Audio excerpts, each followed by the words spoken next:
One of the hottest. It's called Spawn, and when it exploded onto the scene in 1992, it revolutionized the billion-dollar comic book industry. Now, Spawn was a huge hit and went on to inspire an animated television series, a feature film, and even a video game. The creative genius behind Spawn walked away from a multi-million-dollar-a-year job as the top artist for Spider-Man to start his own company. He succeeded beyond his wildest dreams. Now, putting out this comic every month is a challenge of true superhero proportions, and here's how they do it.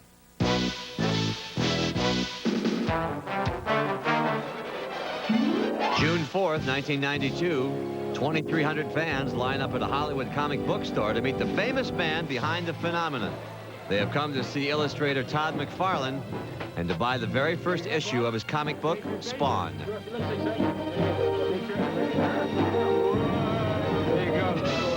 Okay, thanks, man. Oh, I think Todd McFarlane is great. Definitely one of the hottest artists there is. With the invention of Spawn, Todd McFarlane set a new standard of excellence. With artwork so colorful and elaborate, and characters so fresh and imaginative, everybody took notice. And a lot of other comics have tried to get the richness, especially in the colors and in the way he portrays action. So somebody that's that popular and that's stayed ahead of everybody else is bound to be influencing others. Todd was once the premier illustrator for Spider-Man, but he became fed up with compromising his vision. So he walked away from a multi-million-dollar-a-year job and went into business for himself. Myself and a handful of my friends just started a comic book company. That's what we knew. We were good at it. And their first creation was Spawn, the story of a dead CIA agent resurrected by the devil to fight good in the world. But Spawn rebels and becomes a hero, a dark and ruthless hero, even darker than the Dark Knight himself, Batman. The Joker has probably killed 40 people. If I was Batman, I'd whack him. And so that's what Spawn does.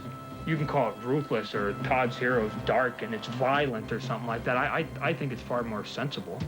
Spawn is one of the most popular comic books in the world, outselling Batman, Superman, and Spider-Man by a 2-to-1 margin. And its success has spawned a toy company, a Hollywood movie, and an HBO animated series. I've had just about enough. But what drives the company is the new comic book they produce every month. How do they do it? By using the best in the business, no matter where they are. It all starts here in Phoenix, Arizona, where Todd creates the story for each issue. We got to jump on the next book. So, His first step is to break down each issue's 22 pages. And I scribble a couple words for each page. Then I take that plot, which is just a rough idea of the story. I get on the phone to Greg. Greg Capullo, the penciler of Spawn, lives in Schenectady, New York. He tapes each call he gets from Todd. Like a violator tone or something like that? He'll rattle off his loose idea of what the story is going to be about. He seldom gives me any actual script dialogue, maybe a little bit here or there to give the idea of what kind of emotions to portray. The penciler's job is to draw Todd's story frame by frame. It's like being a film director. You get to move the characters, you got to tell them, what emotions to portray, and it's exactly like a movie except on paper. Once Greg is finished with the penciling, he sends each page back to Todd in Phoenix for the next step, covering the illustrations with ink. Todd does most of this work himself, adding his personal touch to the drawings. Next, the pages are sent to San Francisco. Here, Tom Orzechowski, the letterer, will give each character their voice. How does he do that? Lettering is sitting in one place for a whole lot of hours every day and getting a script and making sure everything fits on the page without cutting off significant portions of the artwork. Fortunately, Todd's given me latitude to go through, and if I need to condense something because it just won't fit, I'm free to chop half a caption or half a dialogue balloon away. After the lettering is done, Tom ships the pages to Santa Monica, California. Here, Brian Haberlin will add the color. How? First, he scans the inked artwork into a computer.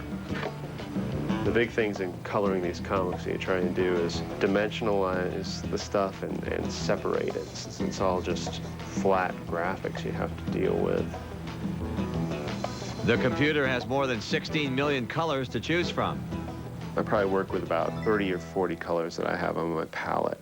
I can augment those to any color in the range of 16 million. So if I have a yellow that I kind of like, but I want to make it a little bit lighter, I can use the sliders to make it a little bit lighter.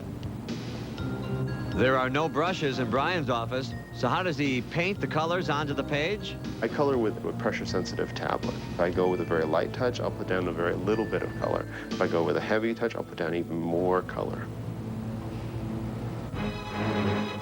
How is the completed work prepped for printing? Brian sends it by modem to a high-end film processing company in Ottawa, Canada. This is page 3 of Spawn number 60. Brian has sent this up to us. All 22 pages of the comic book, plus the cover, must be put on these sheets of film before they can be printed. These sheets are then sent to the printing plant in Montreal. Here, they're used to create the plates necessary to print the comic book. 200,000 copies of Spawn are then printed, packed, and shipped off to readers all over the world. I believe the success of Spawn in the comic book is the whole package. If Greg draws a page that has a lot of energy, and then I come in there with the ink in, and then I do this nice little texture, and then I give it this feel. The sound effects are really cool from Tom. And then you top it all off with Brian doing this nice scene-setting coloring, then what you were trying to convey for that story is there. Todd has created a radical new style of comic book, but the success of Spawn has made even the big comic book companies wonder if this is a competitor they can beat. And the only answer is there's a hare and there's a tortoise. And if you read that story, you know, the tortoise actually wins that race. I think people forget the ending of that story. When it hit the newsstands, this first issue of Spawn sold for $1.95. And you know what it sells for now? No. $20. Wow. That's an increase in value of about 1,000% in just 5 years. Not a bad return on your investment. I'll say. Happy birthday. Oh, thank you. That's it for tonight's show. Thanks for watching. We hope you'll join us again when we answer the question that everyone's asking. How'd they do that? Good night, everybody. Thanks. Good night. Thank you. Coming up, ever had a tornado head straight towards you? These people have. And they've got the home video to prove it. See their frightening footage on Twister, Fury on the Plains. Next from TLC.